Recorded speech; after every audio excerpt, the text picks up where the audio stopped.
ED, CBI, income tax और Assam police भी सारे लोग विपक्ष के सारे दलों को कुचलने की कोशिश में लगे हुए। बीजेपी और आरएसएस की मोदी सरकार ये प्रोटेस्ट को सहन ही नहीं कर पाती। जामिया मिलिया में बच्चियों को वॉशरूम के अंदर घुसकर मारा।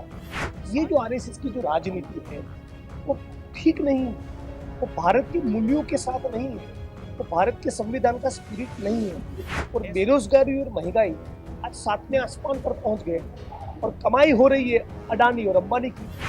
मर रहा है किसान और मजदूर।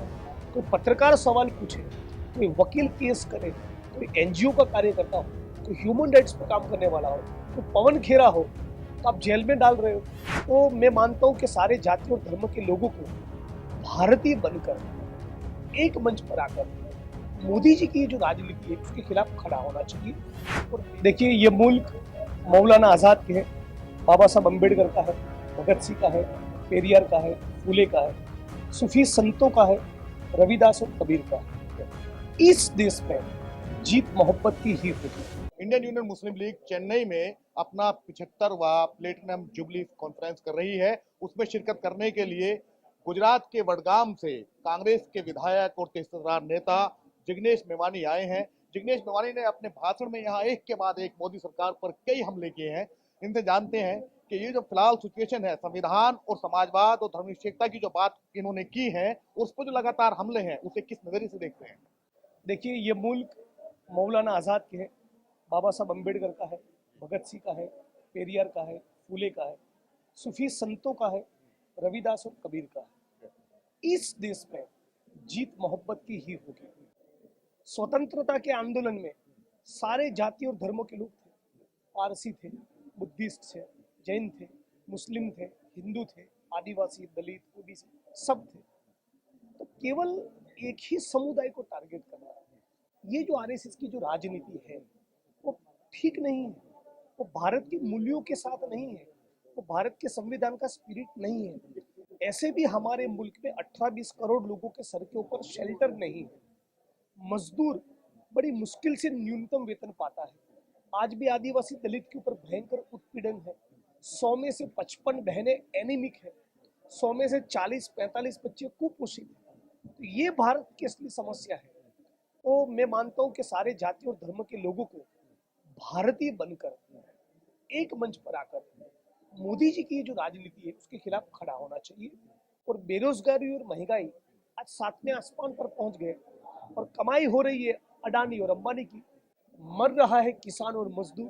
कोई पत्रकार सवाल पूछे, कोई वकील केस करे, कोई एनजीओ का कार्यकर्ता हो, कोई ह्यूमन राइट्स पर काम करने वाला हो, कोई पवन खेरा हो, तो आप जेल में डाल रहे हो।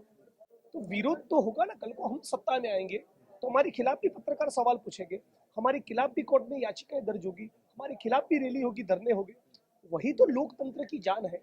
लोकतंत्र की गाड़ी में ऑयलिंग का काम प्रोटेस्ट करते हैं। लेकिन बीजेपी और आरएसएस की मोदी सरकार ये प्रोटेस्ट को सहन ही नहीं कर पाती। जामिया मिलिया में बच्चियों को वॉशरूम के अंदर घुसकर मारा। सारे कॉलेज कैंपसेस को एक प्रकार से टारगेट करके जो बौद्धिक नर्सरी का काम करती है, वहाँ कोई प्रकार का डायलॉग ना हो, कोई डिस्कोर ना हो, कोई सेमिनार ना हो, कोई कॉन्फ्रेंस ना हो, तो कैसे नए भारत का निर्माण होगा? हमें तो साइंटिफिक टेम्पर की बात करनी है, हमें नए दौर में आगे बढ़ना है। तो ये सारे लोगों को साथ में लिए बिना नहीं होगा। और यही पैगाम लेकर राहुल गांधी जी भारत जोड़ो यात्रा लेकर निकले थे।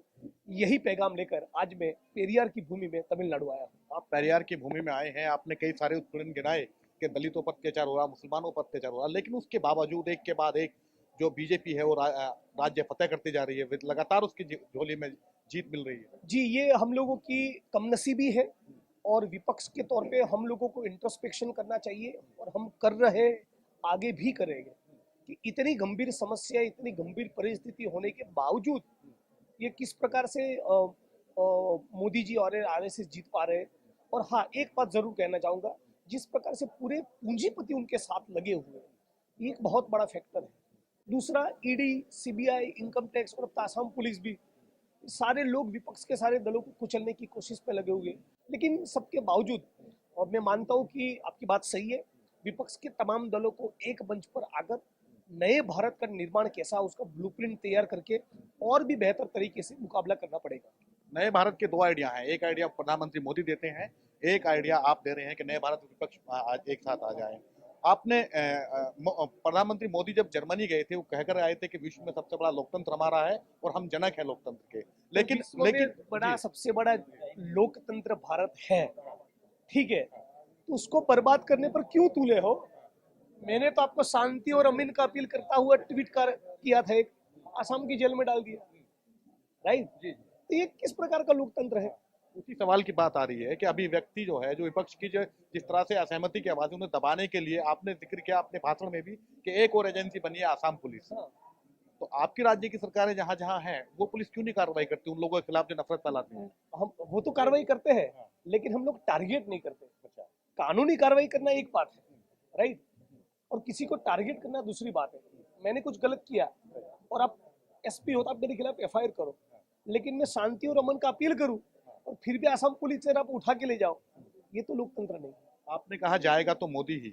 मोदी जी कह रहे हैं कि जब जब विपक्ष कहता है कि मर जा मोदी तो जनता कहती है कि मैं मत जा मोदी। मैं किसी को मरने मारने की बात बिल्कुल नहीं करता हूँ।